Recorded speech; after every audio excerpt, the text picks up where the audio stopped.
Jangan baca ya, cerita aja ya. Pada yang saya hormati Pak Gagarin SCMM Ketua Penguji, Pak Muhammad Ridwan sebagai penguji ahli, dan Pak Dr. Andi Daud SCMM sebagai penguji penguji. Alhamdulillah hari ini saya bisa maju untuk mempresentasikan proposal tesis. Nama saya Samsudi Widianto, nomor induk mahasiswanya 2216139. Pada hari ini saya akan mempresentasikan yaitu strategi canvassing untuk meningkatkan penjualan dan omset keripik singkong merek Juragan Keripik. Sebagai pendahuluan, kenapa saya mengambil tema canvassing, Bapak dosen? Saya akan membaginya dua, sebelum pandemi dan sesudah pandemi.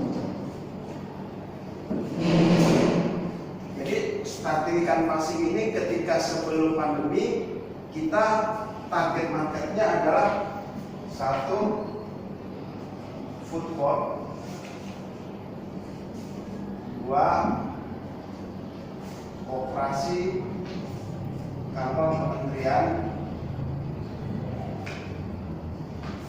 tiga, mall, 4, perkantoran,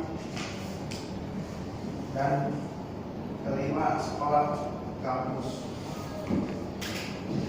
Jadi ketika saya mempresentasikan strategi canvassing ini, baru mengolah 5 segmen tersebut.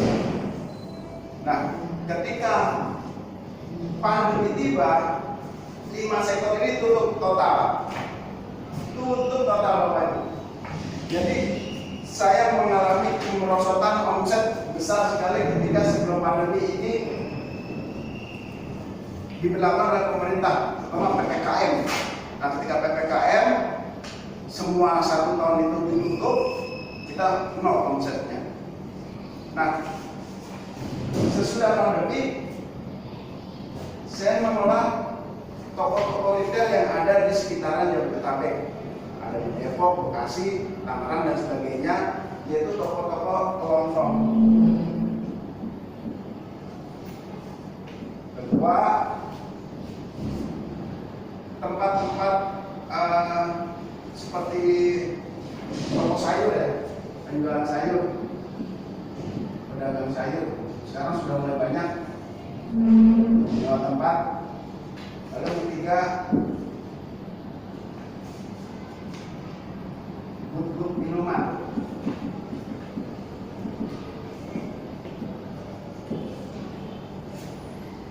Nah, ternyata dengan strategi canvassing itu terjadi peningkatan penjualan, peningkatan omset dengan saya menyasar toko-toko tersebut. Karena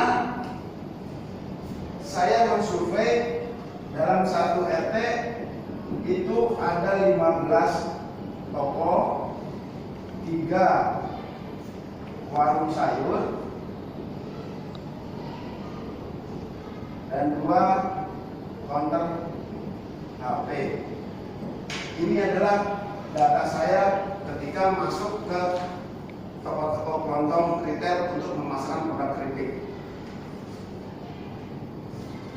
Dan saya survei lagi 1 RW di tempat saya, Bapak-bapak, ada 12 RT. Nah, 12 RT kalau kita ambil data 1 RT 15 toko, berarti kurang lebih sudah ada 175 toko retail yang ada di lingkungan kita sampai dengan RW. Nah, ini adalah capture market yang sangat besar. Maksudnya dengan memasarkan produk di lingkungan sekitar kita aja, kita sudah mendapatkan penjualan yang sangat bagus. Nah, kemudian ada 3 cara untuk memasarkan produk dengan sistem canvassing. Pertama, yaitu dengan sistem titip jual. Kedua, dengan sistem pembayaran demo. Ketiga, dengan sistem kredit.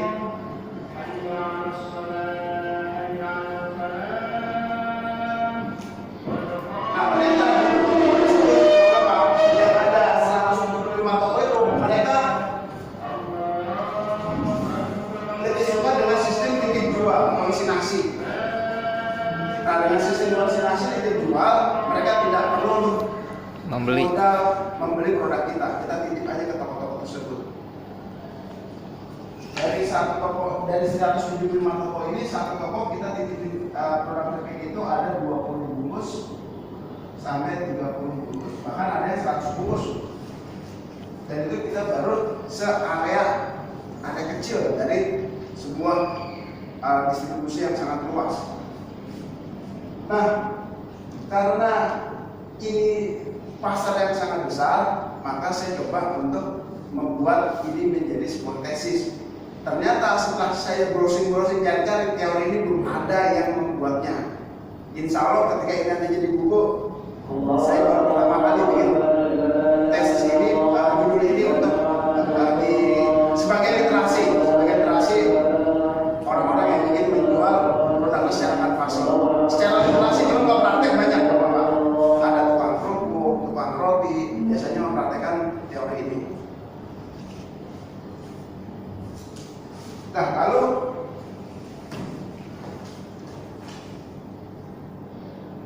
bagaimana caranya kita mencari reseller? Nah,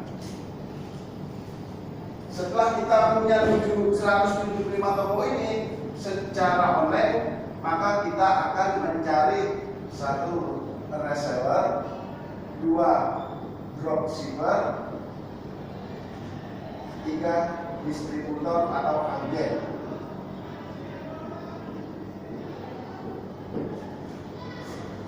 Nah, ini jadi kita mempunyai kekuatan tidak menunggu bola.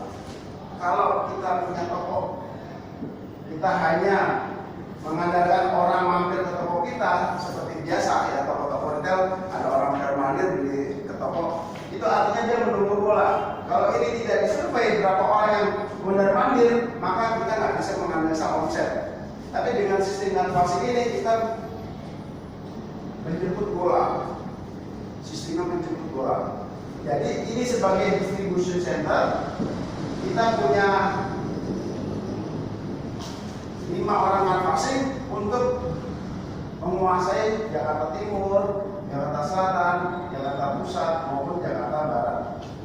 Nah, inilah keunggulan dari strategi kanvasing untuk meningkatkan omset dan penjualan produk TVC. Baik, cukup. Untuk itu